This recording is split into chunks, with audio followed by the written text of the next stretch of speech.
เจ้าให้มาเห็นราชาชุมจะได้มาโตไปยังเทียมนะกูเบาหน้าคือมีกันได้หรอกชุมเบาหน้าคือมีกันได้หรอกใจเราพงกับเสาไปนั่งต้องเรามาตัดผมปอดเสาผมปอดมันยามพามาเที่ยวมาซอยให้มองมันแค่วันละน้อยแต่ที่มายิ้มมันละหน่อยแต่รักกับซอยมาสึกคำหลับใจสัมพอได้มีความสัมผัสไปเมื่อเมื่อแต่ได้เพราะว่าเดือนหนึ่งกับมาสู่กันมาว่าสำนักต้องกินแม่มายามว่าสำนักต้องกินแม่มายามมีแต่คนมาด่าความสึกเป็นผู้ดูนอนนอนมาคอยดูนอนนอนมาคอยดูตำรวจคอยบอกคอยมาบุกสอดอก็เดินมาทุ่มสอดอก็เดินมาทุ่มไอ้ที่มือผมหัวใจฉัน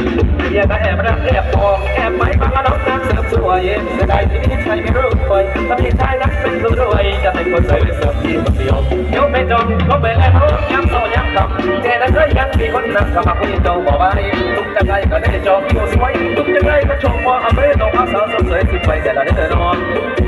สิป่วยตาเห็นในน้ำนอน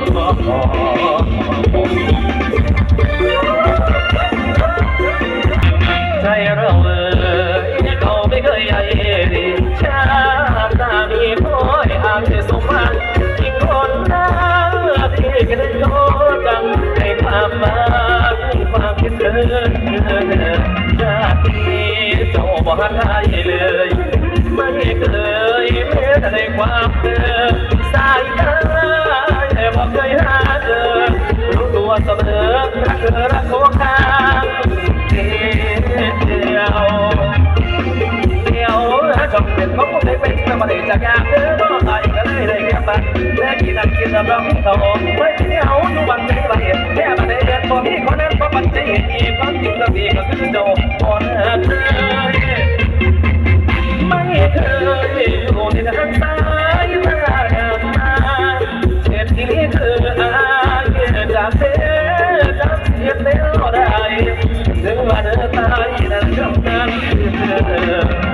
เจ้าก็ให้อายตัดใจมาเย็นฉันคนอื่นเดินรักเธอไม่เคย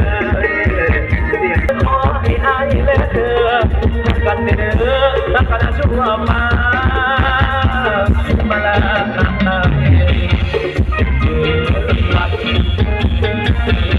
ใจมันรักรู้มากมายนะจ๊ะเจ้าหลายล้านบ่เป็นได้เลยจะมาถึงวันนั้นอยากเจอเจ้าบ่ได้สักนิดมันไปบ่ได้หาบ่ส่งบ่มีหัวใจยังมันจัดไม่คอยรักสมหวังชาติคือสู้หัวใจบ่มา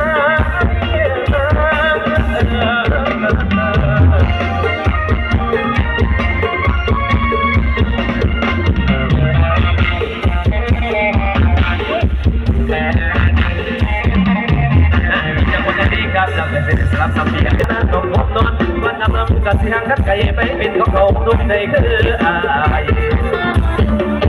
อย่าได้อย่าได้จำคนได้ถ้าพังพังเราคงสิจมเกินเดือนต้องเรียกร้องขอเขาคงจะจมบาดเจ็บแล้วมาเปลี่ยนที่น้ำเนื้อเดียวจุดหัวใจแห้งลา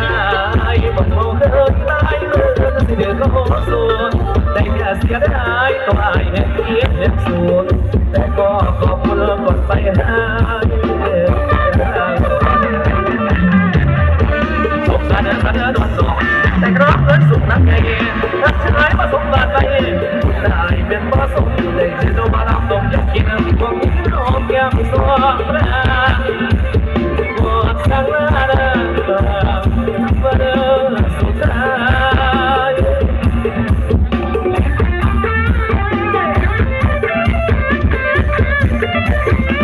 เสียดายเลย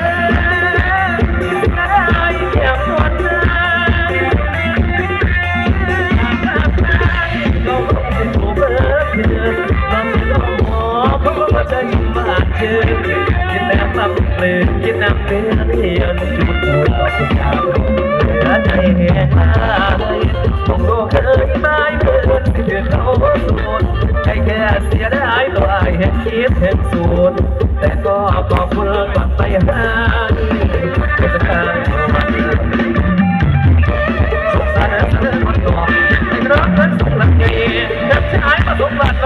ยบุญหายเดินมาส่งให้เธอมาดำดมแค่กินความมีเรื่องของแก้มซ้อ